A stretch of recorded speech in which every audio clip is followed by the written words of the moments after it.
Welcome student, diploma engineering civil second year third semester, subject building construction यानी कि भवन निर्माण।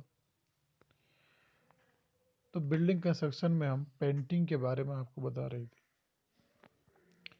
आज का जो टॉपिक हमारा है इस्पात और अन्य धातु सतह पर पेंट करना, यानी कि जो हमारे स्टील स्ट्रक्चर होते हैं उन पर हम कैसे कैसे पेंट करते हैं। इस्पात और किसी भी अन्य धातु पर पेंटिंग की क्रिया समान होती है। पेंटिंग की क्रिया तो एक सी होती है, चाहे वो इस्पात हो या कोई भी धातु हो। ये सरफेस पेंट को सोखती नहीं है, जिससे इन पर पेंट की खपत कम होती है, क्योंकि धातु पे जितना भी आप पेंट करोगे तो ये बहुत कम सोखता है। इन पर पेंट करना आसान होता है और इस पेंटिंग को भी निम्न दो भागों में बांटा जा सकता है। इस्पात पेंटिंग को भी हमने दो जगह बांटा है, इस्पात की नई सतह पर पेंट करना और इस्पात की पुरानी सतह पर पेंट करना। जैसे कि पहले बताया था हमने, अगर दीवार पर हम बिल्डिंग में कलर कर रहे हैं तो कि पुरानी सतह पर पेंट करना, नई सतह पर पेंट करना। ऐसे ही इस्पात के अंदर भी है कि पुरानी सतह पर पेंट करना और नई सतह पर पेंट करना। इस्पात की नई सतह पर पेंट करना, नए सरफेस का तात्पर्य ऐसी सतह से है जिस पर पहले कभी पेंट न हुआ हो। ऐसी सतह पर पेंट करने की विधि निम्न प्रकार है। नंबर 1, सतह की तैयारी। सबसे पहले सरफेस को रेगमाल से अच्छी प्रकार से रगड़कर जंग को हटा देते हैं, और अगर सतह पर कुछ स्केल्स जमी है तो उन्हें भी हटा दिया जाता है। सतह की सफाई लोहे के तार वाले ब्रश से भी की जा सकती है। चिकनी सतह को साफ करने के लिए कास्टिक सोडे के घोल से धो लेते हैं और फिर उसे सुखा लेते हैं। धात्विक सतह का पुराना पेंट विलो लैंप की सहायता से आसानी से छुटाया जा सकता है। तो नई सतह पर हमें पेंट करना है तो रेगमाल से उस पर जंग हटा देते हैं, और ताकि हम उस पर आसानी से पेंट कर सकें।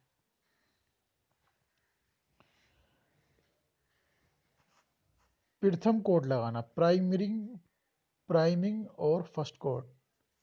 सरफेस को तैयार करने के लिए उस पर अस्तर कोट लगाया जाता है, प्राइमिंग कोट लगाया जाता है। अस्तर कोट के लिए लोहे के ऑक्साइड में अलसी का तेल मिलाकर घोल तैयार किया जाता है। यह घोल जंगरोधी होता है। यानी कि जो प्राइमिंग कोट करते हैं, प्राइमिंग कोट का मतलब होता है कि हम सबसे पहले किसी भी, चाहे वो ब्रिक मैसनरी हो चाहे वो हमारा स्टील स्ट्रक्चर हो, जब हम कोट लगाते हैं तो पहला कोट लगाते हैं ताकि वो सही तरीके से उस पर हो सके। अब जैसे उन्होंने बताया कि अस्तर कोट के लिए लोहे के ऑक्साइड में अलसी का तेल मिलाकर घोल तैयार किया जाता है। यह घोल जंगरोधी होता है। तो जो जंगरोधी घोल होता है हमारा, तो हम इस पे लगाते हैं ताकि हमारा जो सिस्टम है उस पर जंग ना आने दे। तो प्राइमरिंग कोट से क्या है कि प्राइमरिंग कोट से हमारे स्टील स्ट्रक्चर पर जंग ना लगे। कोट लगाने के बाद सरफेस पर दूसरा कोट लगाया जाता है। धात्विक सतह पर दो कोट ही पर्याप्त रहते हैं, यानी कि जो भी हमारे पास धात्विक मतलब जो मेटल है, जो हमारा स्टील स्ट्रक्चर है या ये आयरन स्ट्रक्चर है, जब हम इस पर दो कोट ही काफ़ी होते हैं, और ये आवश्यक है कि तीसरा कोट भी किया जा सकता है। पहली चीज़ तो यह है कि आपने प्राइमिंग कोट किया, उसके बाद सेकंड कोट फिनिशिंग कोट हो जाता है। अगर सेकंड कोट में भी कुछ प्रॉब्लम आती है तो हम तीसरा कोट भी लगा देते हैं। इस्पात की पुरानी सतह से पेंट करना। इस्पात की पुरानी सतह यानी कि जो हमारी इस्पात की जो पुरानी सतह है, अगर पुरानी सरफेस का तात्पर्य ऐसी सतह से है जिस पर पहले कभी पेंट ना हुआ हो। पहले पेंट के खराब हो जाने पर उस पर पुनः पेंट किया जाता है, और पुरानी सतह से पर पेंट करने की विधि निम्न प्रकार। तो पुरानी सतह का मतलब ये होता है कि पुरानी सतह पर पेंट करना। पुरानी सतह का तात्पर्य ऐसी सतह है जिस पर पहले कभी पेंट हो चुका हो। तो पुराने का मतलब ये नहीं है कि आप बहुत पुरानी स्टील स्ट्रक्चर हो गई है या आयरन स्ट्रक्चर हो गई है या हमारी मेटल, बट वो ये है कि उस पर पहले कभी कलर ना करो, तो वो हमारी पुरानी सतह कहलाती है।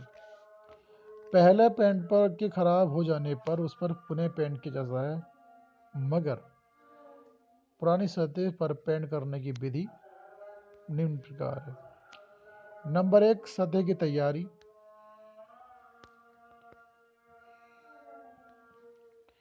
पुरानी सतह पर पेंट करने से पहले पुराने पेंट को अच्छी प्रकार से हटाकर सतह को साफ कर लेना चाहिए, ताकि पहला वाला पेंट रहने से जो नया पेंट हम लगाते हैं तो उसकी स्ट्रेंथ कम हो जाती है। इसलिए सरफेस हमें सही तरीके से सफ़ा कर लेनी चाहिए, क्योंकि पेंट ही अगर पहला वाला रह जाएगा तो फिर हमारे पेंट पे इतना अच्छे तरीके से दूसरा पेंट नहीं पकड़ मजबूत कर पाएगा। पेंट करने की सीरियस क्रिया नई सतह पर पेंट करने से समान है।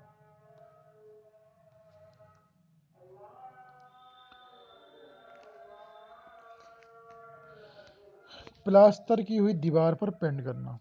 Painting on the plaster wall surface.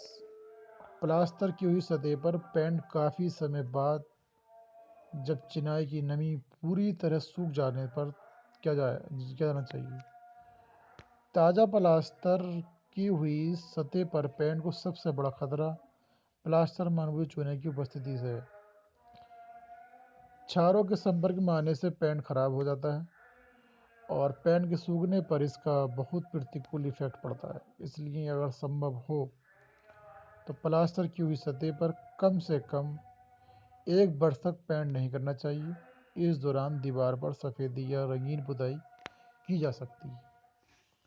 अगर आपको किसी मकान पर, किसी बिल्डिंग में प्लास्टर पर पेंट करना है तो बेहतर होगा कि आप उसे 1 साल के बाद पेंट करें। अगर उससे पहले पेंट करते हैं तो हो सकता है कि किसी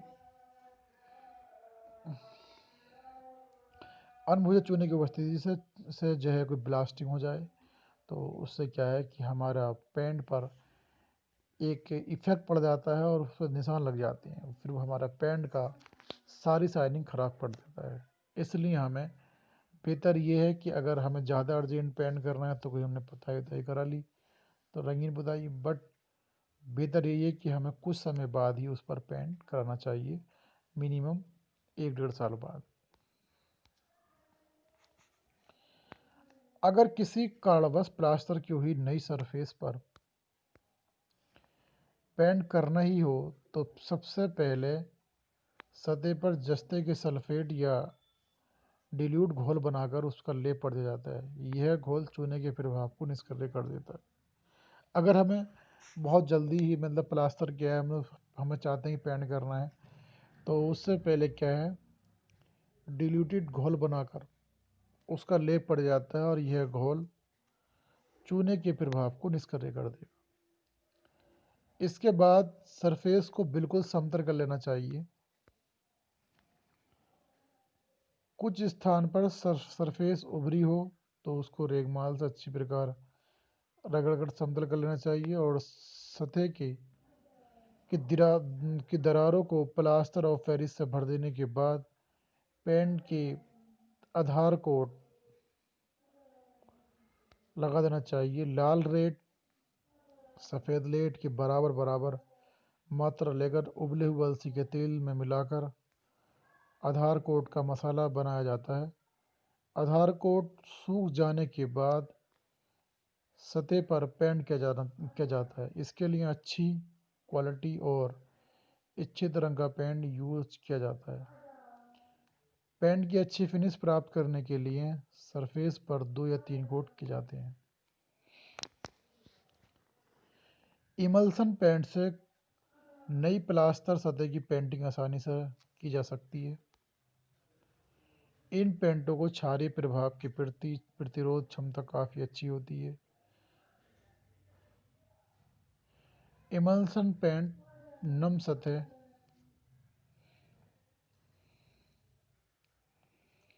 पेंट को हटाना यानी कि removal of paint.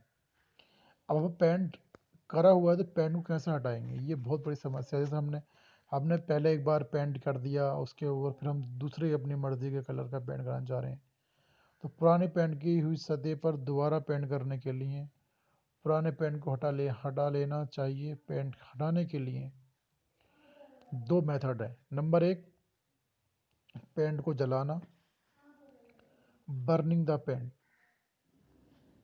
Burning the paint, इस विधि में बिलो लैंप की ज्वाला को सतह पर लगाया जाता है, जिससे पुराने पेंट के उतरने लगते हैं।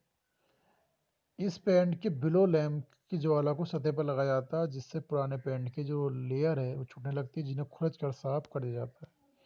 यह विधि मेटेलिक सरफेस के लिए उपयुक्त और तीव्रगामी और मितव्ययी है, लेकिन लकड़ी की सतह पर इस विधि में बहुत सावधानी की आवश्यकता है, अन्यथा लकड़ी के रेशे झुलस सकते हैं। तो बर्निंग ऑफ दी पेंट जो मेथड हमारा है पेंट को हटाने का, तो कहीं ना कहीं मेटल के लिए तो ठीक है, बट ये हमारा वुड के लिए बेहतर नहीं है, क्योंकि जब आग लगाएंगे तो हो सकता है कि वुड में आग लग जाए। और मेटल पर तो यह है कि जैसे ही आप आग जलाएंगे तो वो मेटल के ऊपर है जो हमारे पेंट की पहली लेयर थी, वो धीरे धीरे सब लेयर हटने लगेंगी। तो जो ये बर्निंग मेथड है, यानी कि पेंट को जलाने का जो प्रोसेस है, तो ये ज़्यादातर इकोनॉमिकल अगर है तो वो सिर्फ मेटल के लिए है, ना कि वुड के लिए। नंबर 2 जो मेथड हमारा है वो है रासायनिक घोल का उपयोग।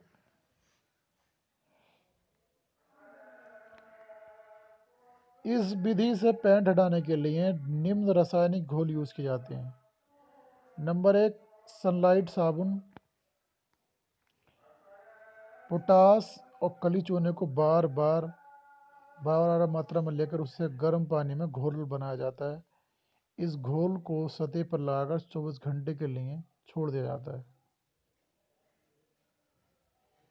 इसके बाद सरफेस को गर्म पानी से धो दिया जाता है। तो इस मेथड से सनलाइट साबुन, पोटास, कली चूने को बराबर मात्रा में लेकर गर्म करके पानी के घोल को बनाया जाता है और इस घोल को सरफेस पर 24 घंटे के लिए छोड़ा जाता है। इसके बाद सतह पर गर्म पानी से धो दिया जाता है। 2 भाग कली चूना और 1 भाग सोडे के पानी में क्रीम जैसा घोल बनाया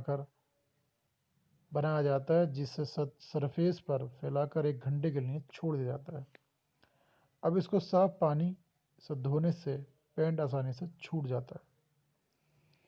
कास्टिक सोडे का पानी में घोल बनाकर उसे सतह पर लगाया जाता है। कास्टिक सोडा त्वचा पर सख्त जख्म कर देता है। इसके उपयोग में सावधानी बरतनी चाहिए। लकड़ी की सरफेस से इसे जल्दी से हटा देना चाहिए, अन्यथा लकड़ी के रेशे जो है ख़राब हो सकते हैं। और सरफेस पर अच्छी प्रकार धोकर साफ कर लेना चाहिए, ताकि सिरके से सतह को उदासीन कर लेना चाहिए। सरफेस पर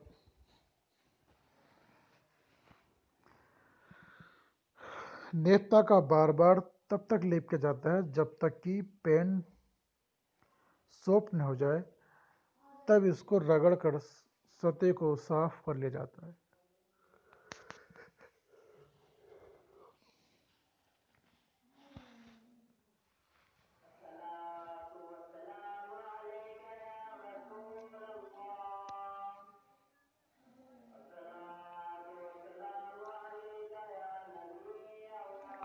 तो इन्होंने बताया कि कास्टिक सोडा का पानी जो घोल बनाकर सतह पर लगाया जाता है, कास्टिक सोडा जो हमारी स्किन के लिए बहुत ज़्यादा जख्म कर देता है, इसलिए इसमें सावधानी रखनी चाहिए। और लकड़ी की सतह से भी जल्दी हटा लेते हैं, ताकि क्योंकि लकड़ी की सतह भी खराब हो जाती है।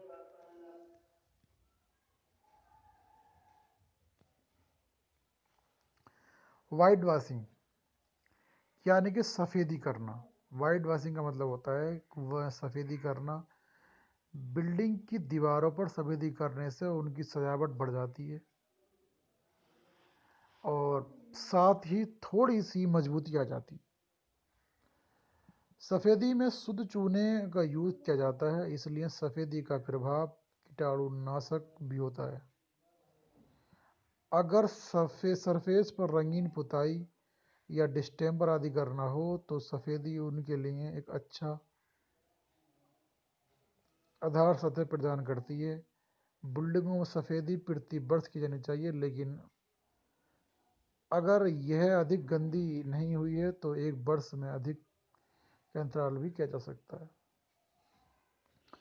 तो हमें जो सफ़ेदी करते हैं, वाइट वॉशिंग किसी दीवार पर करते हैं, तो बिल्डिंग की दीवारों पर सफ़ेदी करने से उनकी सजावट बढ़ जाती है और मजबूती भी आती है। सफ़ेदी में वाइट लाइम का यूज़ किया जाता है और इसलिए सफ़ेदी का प्रभाव कीटाणुनाशक भी होता है। जब हम कोई भी सफ़ेदी करते हैं और लाइम का इस्तेमाल करते हैं तो कहीं ना कहीं कीटाणुओं का भी जो इफ़ेक्ट कम हो जाता है। और कलर वॉशिंग या डिस्टेम्पर आदि करना हो तो सफ़ेदी उनके लिए एक अच्छा आधार सतह प्रदान करती है। अगर हमें डिस्टेम्पर करना है, कलर करना है, तो सफ़ेदी की हुई सरफेस पर हम जब करेंगे तो वो और बेटर रहेगा, क्योंकि हमें ज़्यादा कोट नहीं लगाने पड़ेंगे। बिल्डिंग में सफ़ेदी प्रतिवर्ष की जानी चाहिए, लेकिन यह अगर गंदा नहीं हुआ है तो हम एक वर्ष से भी ज़्यादा के समय तक वाइट वॉशिंग कर सकते हैं।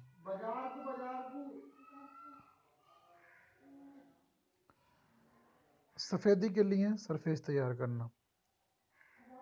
सफ़ेदी जो सफ़ेदी हम करते हैं वाइट वॉशिंग की सबसे अच्छी सजावट और अच्छा इफ़ेक्ट प्राप्त करने के लिए आवश्यक है कि सफ़ेदी करने से पहले सरफेस को ठीक प्रकार से तैयार किया जाए और सरफेस की तैयारी निम्न प्रकार करनी चाहिए। नंबर 1, नई सरफेस की तैयारी। जो हम सरफेस बनाते हैं नई, तो अगर सफ़ेदी नई सतह वह सतह जिस पर पुताई पहली बार की जा रही हो पर करनी चाहिए।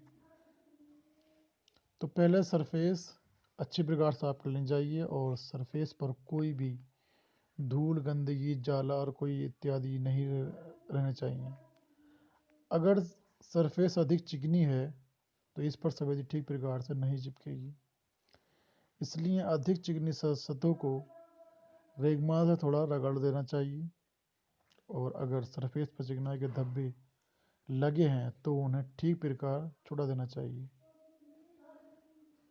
सरफेस पूर्ण से सूखी होनी चाहिए। सरफेस जो है हमारी पूरी सूखी हुई होनी चाहिए, क्योंकि अगर सरफेस सूखी हुई नहीं होगी तो बहुत ज़्यादा परेशानी होगी, क्योंकि जब सरफेस सूखी हुई नहीं होगी, नमी होगी, तो उसके अंदर गंदगी और यानी कि जो वो चिपकने की जो कला है कलर की, वो नहीं हो पाएगी। पुरानी सतह की तैयारी।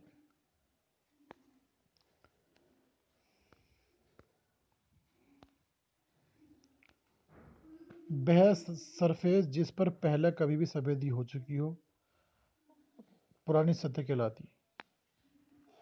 पुरानी सरफेस पर सफ़ेदी करने के लिए सरफेस को अच्छी प्रकार साफ कर लेना चाहिए। अगर पुरानी सफ़ेदी उखड़ गई हो तो इस सफ़ेदी को करनी तेज़ी से खुरचकर साफ कर देना चाहिए। यदि प्लास्टर कहीं से टूट गया है तो उसकी मरम्मत सफ़ेदी करने से पहले काफ़ी पहले कर लेनी चाहिए, जिससे कि सफ़ेदी करने के समय तक वह पूरी तरह सूख जाए। अगर सरफेस पर कोई चिकनी धब्बे पड़ गए हैं तो उनको कास्टिक सोडे के पानी और रेगमाल से खुरचकर साफ कर देना चाहिए। दीवारों में छोटे छोटे कीले आदि के छिद्रों को चूने की क्रीम से भर देना चाहिए। सफ़ेदी की सजावट सरफेस की ठीक तैयारी पर काफ़ी सीमा तक निर्भर करती है और यह सरफेस की तैयारी में कंप्लीट सावधानी बरतनी चाहिए।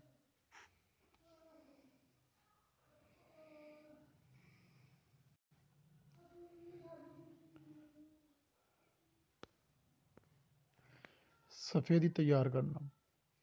तो सरफेस तैयार करने के बाद अब सफ़ेदी का घोल तैयार किया जाता है। सफ़ेदी के लिए उत्तम श्रेणी का शुद्ध मोटा सफ़ेदी चूना इस्तेमाल करना चाहिए। जिस दिन सफ़ेदी करनी हो तो उससे पहले दिन शाम को चूने पत्थर को किसी ड्रम में पानी में डाल दिया जाता है। पानी में चूना बुझता है और बुझने की क्रिया में काफ़ी ऊष्मा निकलती है। चूना पत्थर पाउडर में टूटकर आयतन में बढ़ता है। अगर चूने की को सफ़ेदी करने के समय भी भिगोया जाता है तो सफ़ेदी करते समय जब घोल शरीर पर पड़ जाता है तो शरीर पर छाले पड़ जाते हैं और घोल को अच्छी प्रकार किसी लकड़ी के डंडे से चलाया जाता है और अगले दिन घोल में पर्याप्त पानी डालकर ठीक कंसिस्टेंसी का घोल तैयार कर लिया जाता है और घोल की किसी मोटे कपड़े में छान लिया जाता है। छानने से चूने पत्थर की छोटी छोटी रोड़ियाँ अलग हो जाती हैं। ये आपने काफ़ी हद तक देखा होगा जिनके घरों में पेंट होता है। तो ये सारे प्रोसेस होते हैं कि हम सबसे पहले जो मार्केट से चूना लेकर आते हैं तो किसी एक टब में या किसी पर्टिकुलर जगह पर उसको एक होद में चूने को बुझाते हैं और बुझाने के बाद में फिर अगले दिन उसको छाना जाता है। तो जो भी कीड़े जो भी हमारे कंकड़ होते हैं, पत्थर होते हैं, सब बाहर हो जाते हैं, क्योंकि चूने के अंदर बहुत सारा पत्थर होता है और वो जब उसकी बुझने की क्रिया होती है तो बुझने के बाद में वो पत्थर हम उसको अलग कर देते हैं। घोल में थोड़ा गोंद या सरेस मिला दिया जाता है। गोंद मिलाने से सफ़ेदी दीवार पर अच्छी तरह चिपक जाती है और छूटती नहीं है। इसके बाद सफ़ेदी में नील मिला दिया जाता है। नील से पुताई की सफ़ेदी अच्छी आती है, सफ़ेदी सुंदर लगती है। और घोल में थोड़ा कॉपर सल्फेट मिला दिया जाता है। नीला कीटाणुनाशक होता है और इस साथ ही सफ़ेदी की ग्लेरी को कम करता है।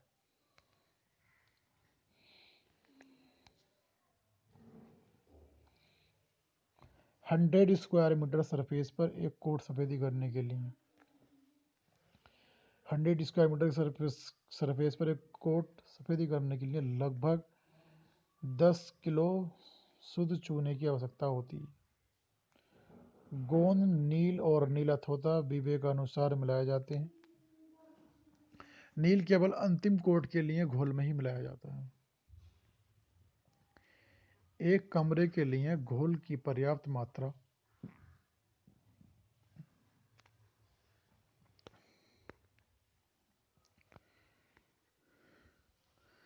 एक कमरे के लिए घोल की पर्याप्त मात्रा एक बार में ही तैयार कर लेनी चाहिए। इससे रंग की समांगता बनी रहती है। सफ़ेदी करना, सफ़ेदी आवश्यकता अनुसार एक या अधिक कोटों में की जाती है। नई सरफेस पर 3 कोटों की आवश्यकता पड़ती है और पुरानी सरफेस पर 2 कोट किए जाते हैं। नई सरफेस पर 3 कोट की आवश्यकता होती है, पुरानी सरफेस पर 2 कोटों की आवश्यकता होती है। अगर पुरानी सफ़ेदी अधिक खराब नहीं हुई है तो एक कोट भी पर्याप्त रहता है।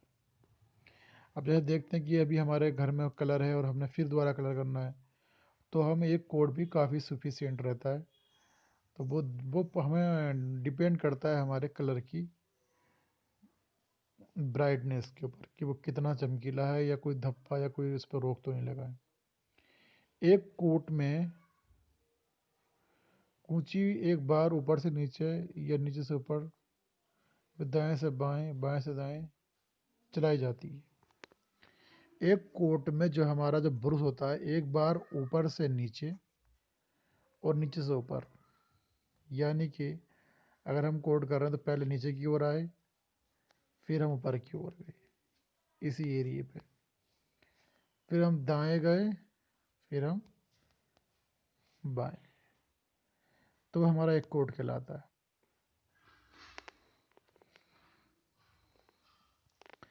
एक बार ऊपर से नीचे और नीचे से ऊपर और बाएं, फिर दाएं से बाएं, बाएं से दाएं चलाई जाती है। कोई कोट करने से पहले उससे पूर्व का कोट पूर्ण सूख जाना चाहिए। गीले कोट पर ही दूसरा कोट करने से सफ़ेदी में चमक नहीं आती है। सफ़ेदी आरंभ करने से पहले सब सामानों को हटा दिया जाता है।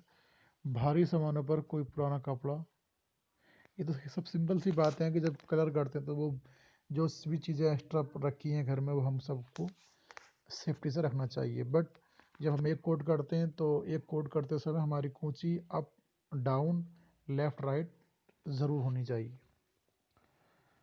तो ये सब हमारा सफ़ेदी करने के तरीके थे। तो इस लेक्चर में इतना ही। Thank you class.